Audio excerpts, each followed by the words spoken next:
श्री सरस्वती नमः, श्री कृष्णाय नमः। देखिए, आज हम चर्चा करेंगे स्वयं सिद्ध मुहूर्त के होआ पर।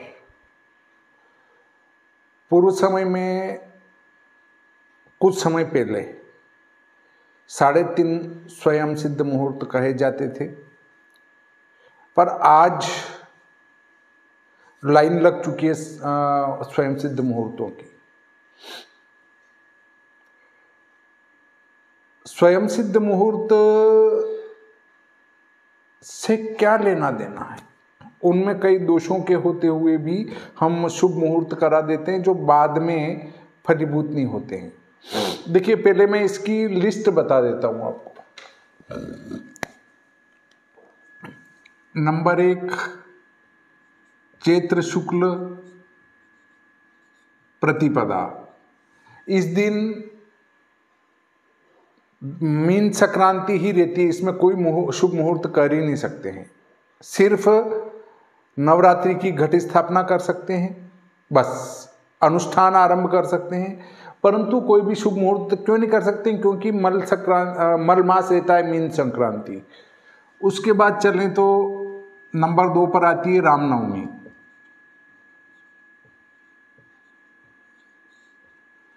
उससे आगे चलें तो अक्षय तृतीया।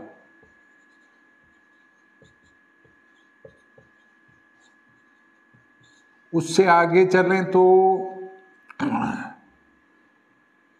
वैशाख शुक्ल पूर्णिमा।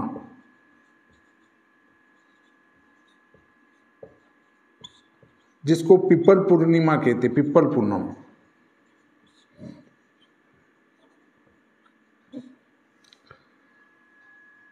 इसके बाद बड्डली नवमी।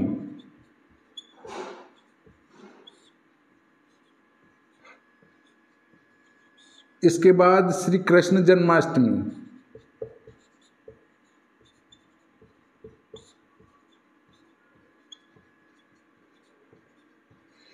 बीच में एक छूट गया आपका गंगा दशहरा।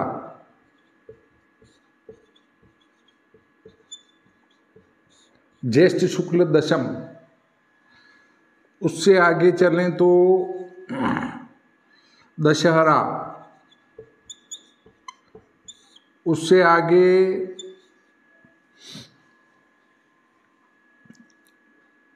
कार्तिक शुक्ल एक प्रतिपदा।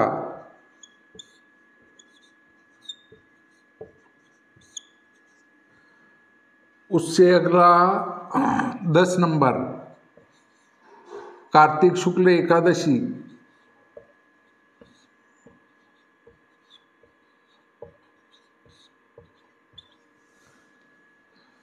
अगला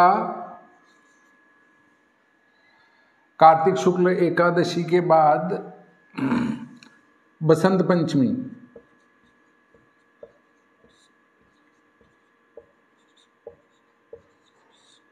फिर आपका फुलेरा दूज।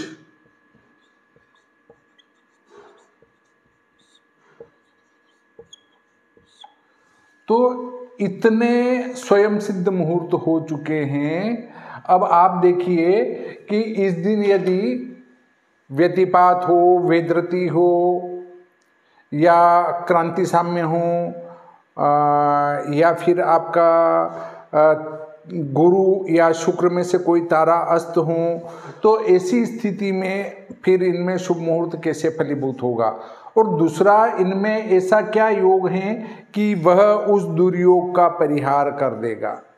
किसी भी शास्त्र में ये नहीं लिखा कि इस योग में ये योग होता है जो वो दुर्योग का परिहार कर देता है। जैसे मंगल, कोई भी जन्म पत्रिका मांगलिक हैं, परंतु मंगल या तो स्वक्षेत्री हैं या फिर उच्च का हैं, क्योंकि अपने घर का वो नुकसान नहीं करेगा और उच्च का होगा तो उस उच्च स्थान का नुकसान भी नहीं करेगा। ये तर्क है इसमें। दूसरा, शुभ ग्रहों से युत या दृष्ट हों तो वे जो शुभ ग्रह हैं वो उसको संभाले रखेंगे।